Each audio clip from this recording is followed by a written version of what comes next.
Alright, 5:06 PM, May 26, Mabunar sa Part 5, After Shmurl Vlog. Mag-discuss ta karon guys ha, short discussion lang. So asa ko karong adlaw no, kaganihang buntag niadto ko sa may City Health Office for the very first time.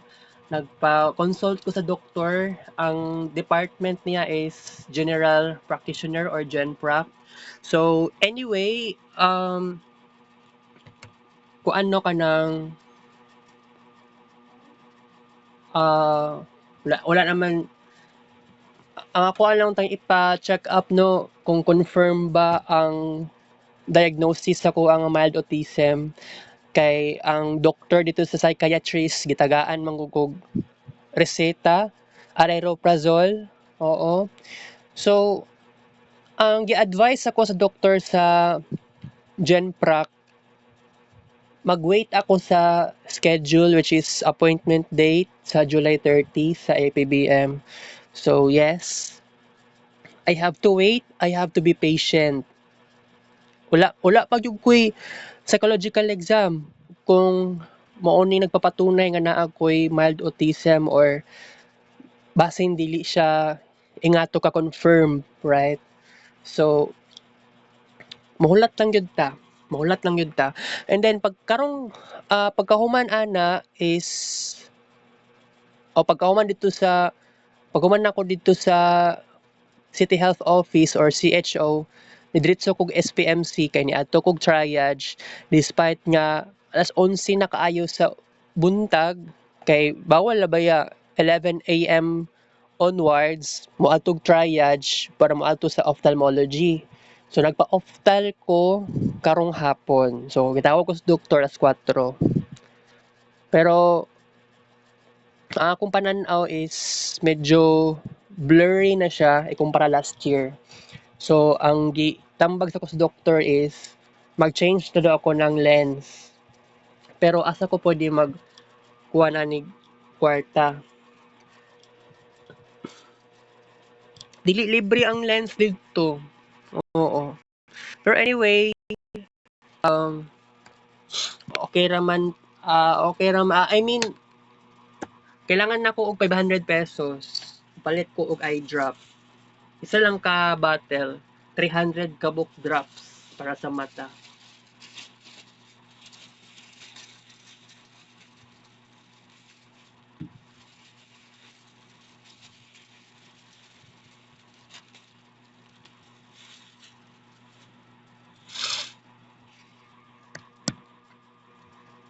Okay, so gimingaw na ko ani guys. Kaon ta ni guys.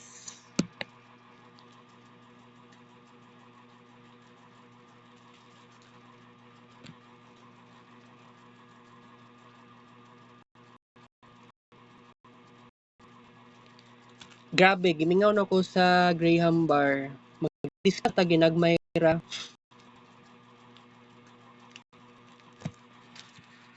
Ang importante na ako'y nasulti sa inyo karon.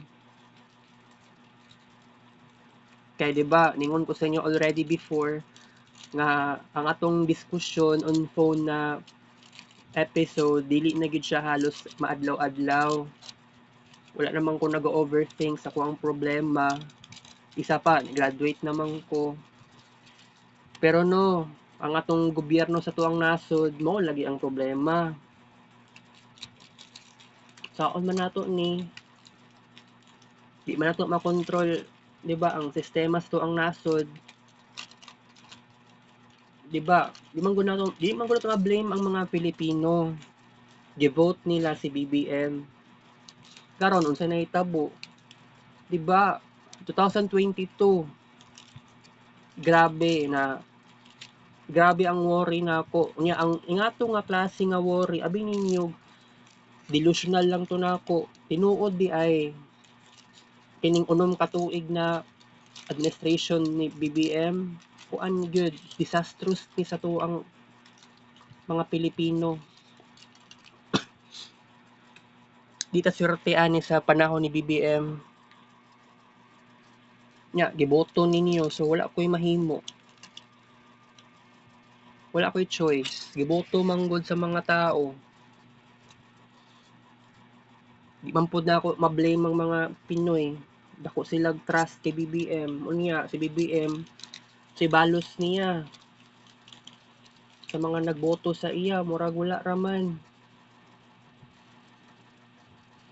Maong unom ka tuig mag-sacrifice, grabe ang kuan, problema lagi nga niabot. Wala ko'y choice. Wala na akong giboto si BBM ngano nagsakit akong heart. Naluoy lang ko sa mga nagboto kay BBM. Unang Graham Bar.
Ikaduhang Graham Bar.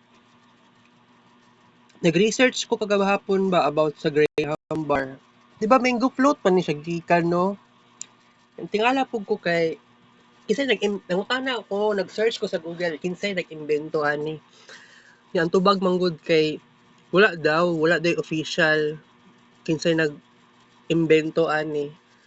Nya, ang akong nakita lang dito sa Google search, dili Graham Bar kundi mango float. Tingala gani ko no. Naka-realize ko na siya similarity sa mango float.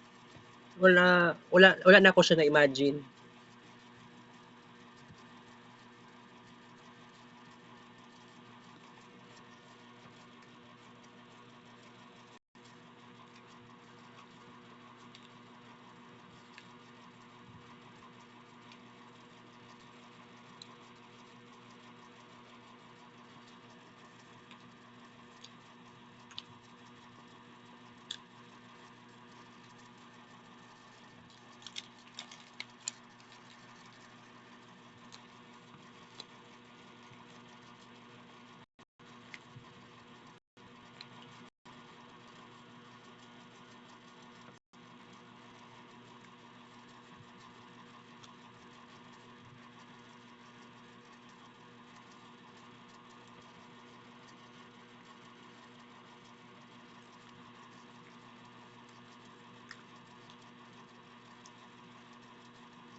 Last but not the least, ikatulong Graham Bar.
Tulo ka Graham bar times sa unom ka paak equals 18 ka bukpaak.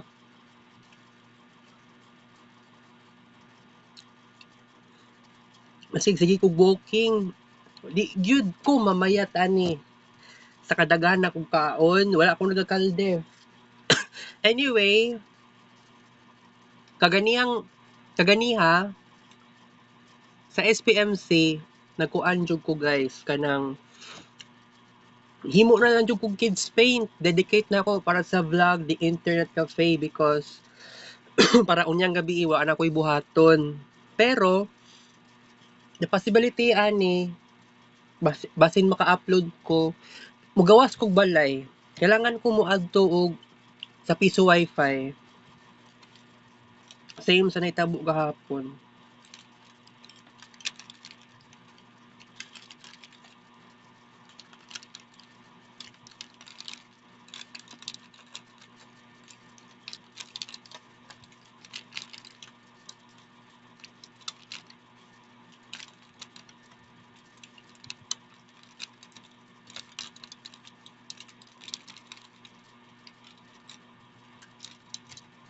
Nagdadala pa ko og charger to sa SPMC. Kaya lang nag-charge ra ko. Kadyot ra pud ko nag-charge dito. Kay after atong nagpa-consult ko sa ophthalmologist, diya ra ko nag-charge gawas na ko sa clinic.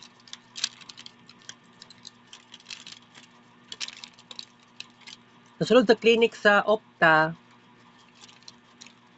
na may kuan kana ganing mail plug.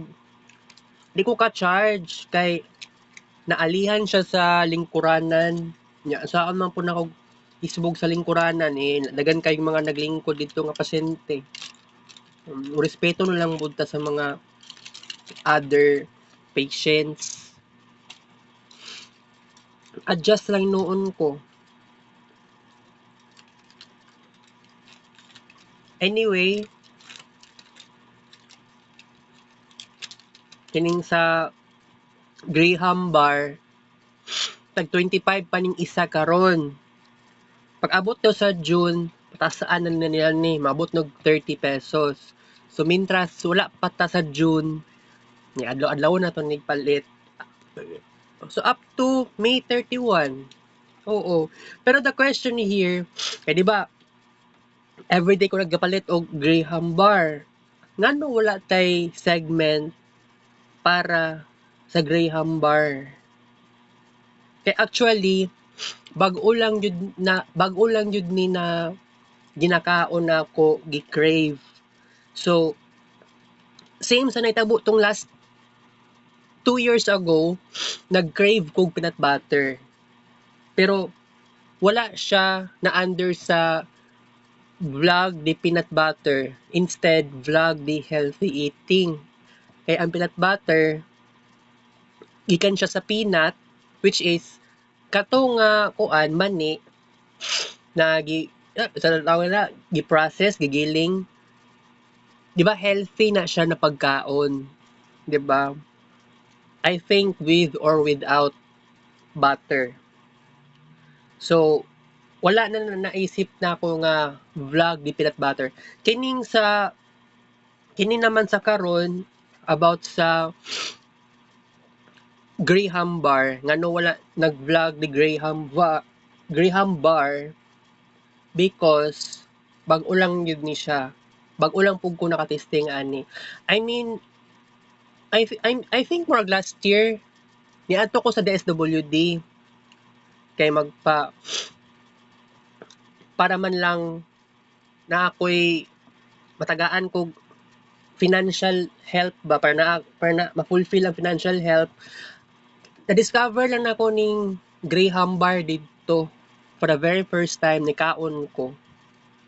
Wala na sa isip na ako ang new segment. Nasa isip lang nako vlog di DSWD. Pero niabutan time diri dool sa mo diri ang barangay na nagbaligya og Graham bar. nitingala na lang po kung ano, sige balik-balik og palit diha. Wala ko nag-expect. So, I guess, since 25 pa man ning presyo karon dere, i-grab na natong opportunity kay basin pag-abot sa June, mag 30 pesos na, diya na siguro kumuundang og palit. Pero pangit man po kayo naon-naon no nga muundang ta. I-abrupt na tog undang. Murag medyo pangit pud paminawon.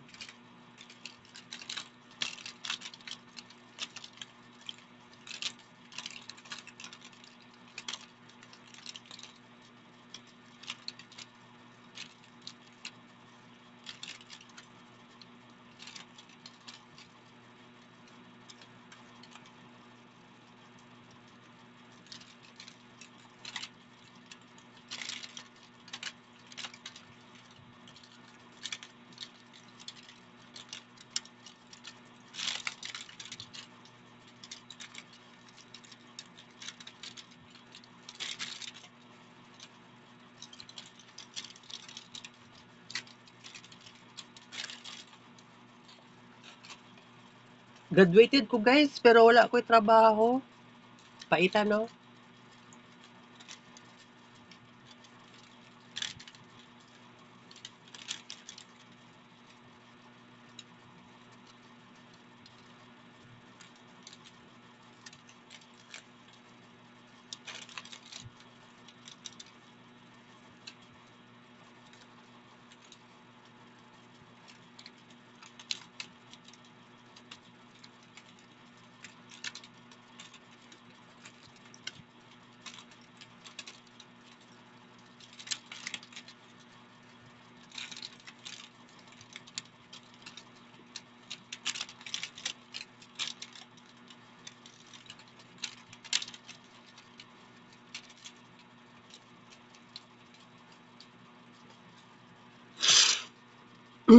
Anyway, hapit naman ang June.